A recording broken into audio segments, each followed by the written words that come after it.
À 20 jours du scrutin, est-ce que votre projet de société est prêt? Comment il s'intitule? Ah oui, on a intitulé ça les 42 opérations pour transformer la Côte d'Ivoire. Ça représente quoi, 42 opérations? C'est des opérations qui permettront non seulement de démocratiser la Côte d'Ivoire, mais en même temps de passer d'une économie dominée à une économie dominante, et de passer d'une économie de matières premières à une économie de matières grises, et en même temps de changer l'école, de changer le système de santé. Comme j'ai indiqué tout de suite, il faut développer des technopoles pour qu'on puisse produire localement le minimum. On n'est même pas capable de produire une pièce détachée. Alors qu'aujourd'hui, chaque école, moi je voyage beaucoup, chaque école, il y a des incubateurs, il y a des start-up, il y a tout un environnement qui permet à l'élève non seulement d'apprendre, mais d'innover. Et cette innovation-là permet au pays de se développer dans la mesure où on a un potentiel de brevets qu'on n'imagine pas. Prenez le cas de la médecine traditionnelle. C'est un gisement énorme de brevets qu'on peut développer. Chaque brevet est une industrie potentielle. Et donc, en créant des start-up, en créant des incubateurs, en créant des pépinières d'entreprises et des zones d'innovation, on est capable de booster le développement industriel. On aura même besoin de main-d'œuvre. Dans ces 42 opérations que vous entendez développer pour la Côte d'Ivoire, quels sont les prioritaires? D'abord, le véhicule démocratique dont je décris à travers le Conseil des sages et la loi d'amnistie, et puis les leviers de la souveraineté, à savoir la question de la défense et de la sécurité. Pour moi, les bases coloniales, les bases militaires coloniales ont vécu. Elles n'existent pratiquement plus aujourd'hui. Est-ce que c'est toujours d'actualité? Les accords de défense existent bel et bien. Nous sommes dans un environnement technologique où vous pouvez être, je sais pas moi, en France, et puis attaquer la Côte d'Ivoire à travers les nouvelles technologies de défense et de sécurité. Vous pouvez avoir des sous-marins, vous pouvez avoir toutes les technologies. Et puis même, en un rien de temps, vous pouvez transporter, héliporter, ou même utiliser les cargos pour faire débarquer des chars et tout un contingent. Donc, ce n'est pas la question d'être présent ou de ne pas être présent, c'est les accords de défense. Il faut tout simplement, je dirais, évidemment, on aura toujours besoin de coopérer avec la France, mais à notre condition. Comme je dis toujours, on prendra le meilleur là où il se trouve. S'il se trouve en France, on ira chercher. Mais s'il se trouve ailleurs, on n'a plus de raison d'avoir un accord de type monopolistique sur la défense et la sécurité. Il faut pouvoir s'ouvrir. Aujourd'hui, la Côte d'Ivoire s'est ouverte déjà. Elle est ouverte vers la Turquie, vers la Chine. Mais les accords de défense existent toujours. C'est ça qui constitue la pierre angulaire et que j'appelle les derniers liens de la colonisation. Il faut les annuler. Si ce n'est plus utile, il faut les annuler. Mais pourquoi ça existe? Ça veut dire qu'il y a un intérêt. Et donc, pour moi, il faut les annuler. C'est comme les accords monétaires.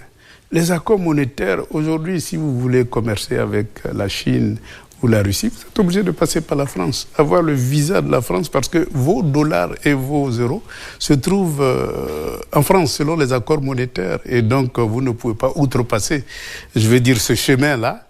Et quand un pays comme la Russie fait l'objet de sanctions, SWIFT est impraticable. Et donc, vous ne pouvez pas commercer avec... Or, il y a des choses à prendre en Russie. Il y a des choses à prendre au Brésil. Il y a des choses à prendre en Chine. Il y a des choses à prendre un peu partout dans un monde multipolaire. Nous voulons le meilleur pour la Côte d'Ivoire. Et non un monopole de l'ancienne puissance coloniale. C'est pour ça les accords monétaires, les accords de défense, il faut... Comment vous pouvez concevoir qu'après 60 ans, plus de 60 ans d'indépendance, on n'est même pas capable de fabriquer un pistolet pour nos policiers? C'est incroyable quand même. Mais tout simplement parce que c'est un monopole, un marché réservé à l'ancienne puissance coloniale. Et donc, il faut développer une industrie militaire pour avoir la capacité d'échapper aux embargos, à toutes les sanctions qui ont frappé la Côte d'Ivoire. C'est ce que je disais tout à l'heure, il y a quand même un début. Parce que moi, selon certaines sources, il y a des équipements qui sont pris en Chine, par exemple, en Turquie, et vers bien d'autres partenaires. L'industrie militaire est une nécessité. Parce que nous sommes dans un monde où la sanction devient une arme politique.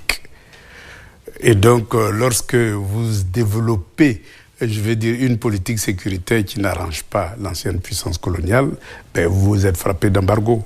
Et donc même les munitions, vous ne pouvez plus les avoir. Est-ce qu'il n'y a pas de contradiction? Parce qu'aujourd'hui, l'ancienne puissance coloniale était le premier partenaire commercial de la Côte d'Ivoire. Aujourd'hui, ça ne l'est plus. Donc, est-ce qu'entre-temps, beaucoup de choses n'ont pas changé? Est-ce qu'il n'y a pas un début de volonté, justement, de se défaire de cette tutelle historique? Mais c'est ça, moi, je vais accélérer. À quoi servent ces accords? Moi, je vais accélérer le processus pour qu'on soit libéré. Je vais accélérer le processus pour que tous les contrats de concessions asymétriques soient tout simplement révisés au profit de l'intérêt de la Côte d'Ivoire.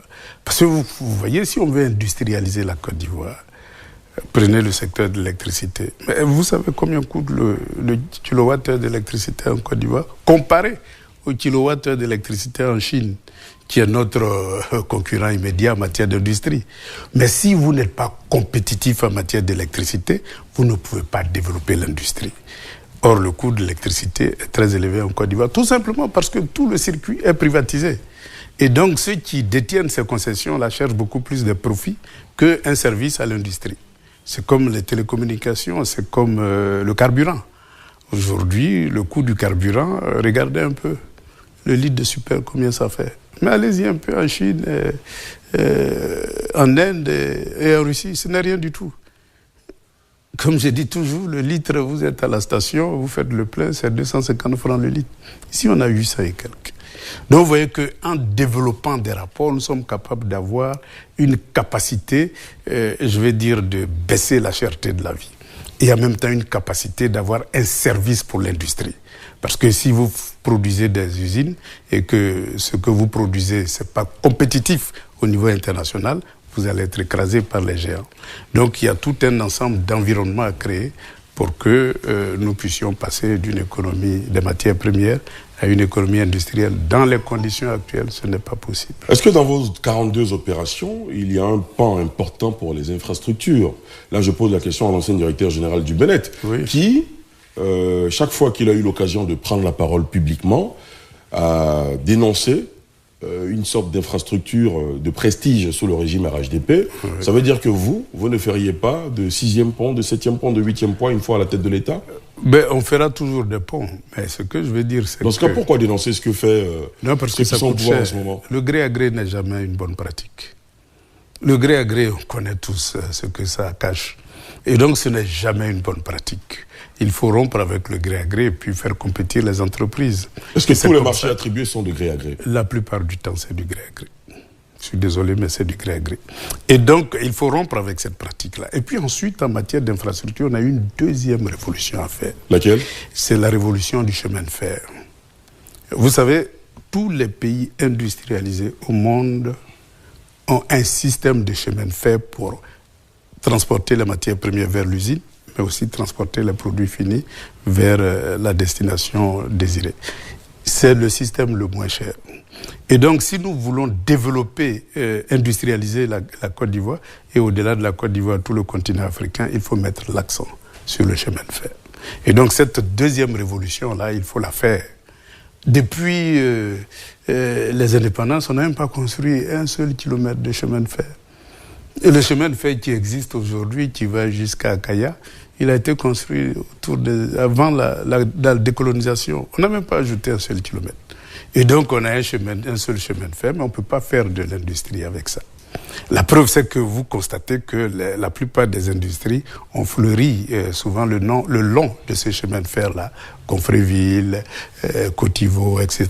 Tous ces usines-là ont fleuri. C'est pour dire que le chemin de l'industrialisation passe par le chemin de fer. C'est une révolution importante. Et la deuxième révolution, c'est les pistes rurales. Il faut les rendre praticables en toute saison.